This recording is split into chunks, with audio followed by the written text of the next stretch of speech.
Hi, I'm the Herb Guy. Black Walnuts Part 2, Removing the Hulls. Okay, so we have our black walnuts. Now, when you try to get the hulls, you want to make sure that you have rubber gloves or waterproof gloves, because once you get this nasty stuff on your hands, it will stain like crazy.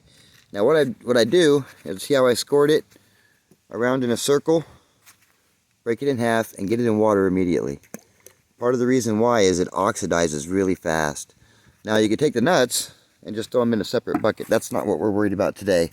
What we are doing with this particular batch of black walnuts is we're going to take it from this process to the drying process. We're going to go from drying it into making or processing it after we've dried it, and then we're going to make it into capsules.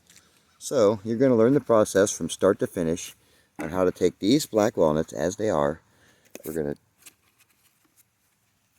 go ahead and shell all of these. Well, we're going to hull them anyway. And then once they're hulled, we're going to process the hulls to the point to where we're ready to make them into the powder that we're going to use to make capsules. So if you think that's a good idea and you want to see more, did you see how I scored that? You just cut them in half, it peels right off. If you want to see more on that and you think that's a great idea, let me know in the comments below. That way it'll give me a better idea where we want to go with it. Now we're going to do some other things with black walnut hulls, but this particular batch we're going to specifically turn into capsules.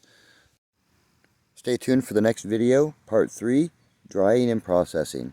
I'll get back to this. Let me know what you think in the comments below. Thanks for watching. Bye.